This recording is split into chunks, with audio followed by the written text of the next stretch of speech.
Hello students, in today's video I am going to continue chapter number 4, heat flow and temperature.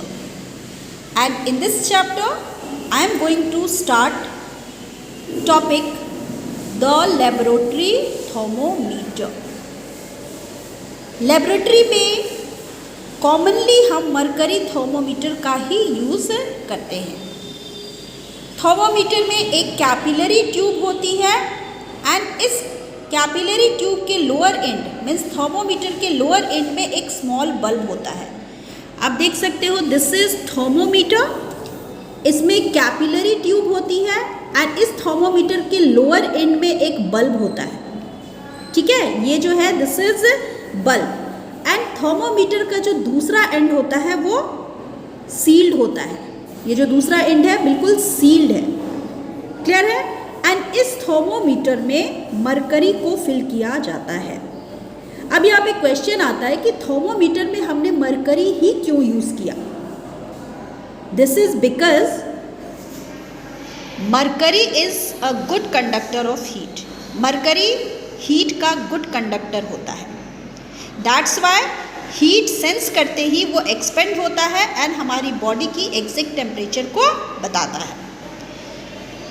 Second is mercury does not stick to the glass capillary tube in the thermometer. Mercury capillary tube की wall पे stick नहीं होता है। That's why इनकी expansion proper होती है और expand होकर के वो एग्जैक्ट टेम्परेचर को बताता है। It's melting point is -39 degree Celsius and boiling point is 357 degree Celsius. Mercury की मेल्टिंग पॉइंट कितनी है? -39 डिग्री सेल्सियस, बहुत कम है।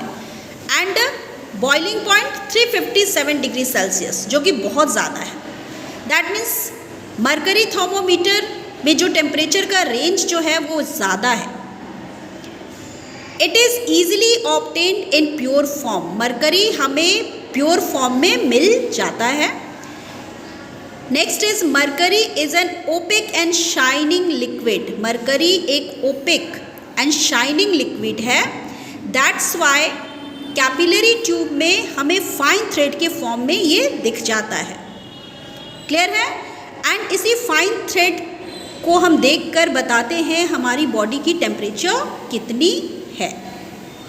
क्लियर है? आपने देखा होगा थर्मोमीटर में मार्किंग होती है एंड बॉडी की जितनी टेम्परेचर होती है इसके अंदर का मरकरी उतना एक्सपेंड करता है एंड उस पॉइंट पे जाकर स्टॉप कर जाता है जहाँ पे जो हमें बॉडी की टेम्परेचर को बताता है।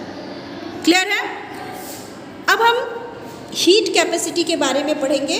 हीट कैपेसिटी क्या होती है? It is quantity of heat required to raise the temperature of a body by 1 Kelvin or 1 degree Celsius. Heat capacity क्या हुई? एक क्वांटिटी ऑफ हीट है, हीट की अमाउंट है जो कि ज़रूरत होती है किसी बॉडी के टेम्परेचर को 1 डिग्री सेल्सियस या 1 केल्विन तक बढ़ाने में। क्लियर है? तो हीट कैपेसिटी आप बोलोगे amount of heat that is required, जो कि ज़रूरी है किसी बॉडी की टेम्परेचर को 1 केल्विन या 1 डिग्री सेल्सियस तक रेज करने में। क्लियर है? अब हीट कैपेसिटी का फॉर्मूला हम क्या लिख सकते हैं?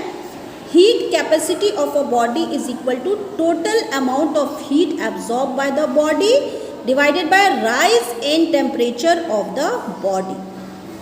ठीक है, तो ये क्या हो गया? एक तरीके से रेशियो हो गया, कितना अमाउंट बॉडी ने एब्जॉर्ब किया एंड कितनी टेम्परेचर में राइज हुई, इसका रेशियो हीट कैपेसिटी कहलाया। सपोज कीजिए Q amount of heat absorbed by the body. किसी बॉडी ने क्यू अमाउंट हीट को एब्जॉर्ब किया, किस लिए? To raise its temperature by 1 kelvin और 1 डिग्री सेल्सियस। ठीक है, तो ये लिटिल चेंज टेम्परेचर हो रहा है, इसलिए ये क्या है? ट्रायंगल दिया हुआ है और टी यहाँ पे लिखा हुआ है। This is small change in temperature. ठीक है, अब हीट कैपेसिटी ऑफ बॉडी को किस तरीके से लिख सकते हैं? चूंकि Q क्या है? Amount of heat absorb by the body. So यहाँ पे हम क्या लिखेंगे, Q लिखेंगे। एंड राइज इन टेम्परेचर में क्या है, ट्रायंगल T, इसको डेल्टा T भी बोलते हैं, यहाँ लिख सकते हैं। तो Q अपॉन डेल्टा T हो गया। अब यूनिट क्या हुई हीट कैपेसिटी की, joule per degree Celsius. Why, क्योंकि Q क्या है, हीट है, एंड हीट का यूनिट क्या होता है, जूल, एंड टेम्परेचर का यूनिट क्या होता है, degree Celsius. So unit is joule per degree Celsius, जिसको शॉर्ट में J पर डिग्री सेल्सियस लिखते हैं।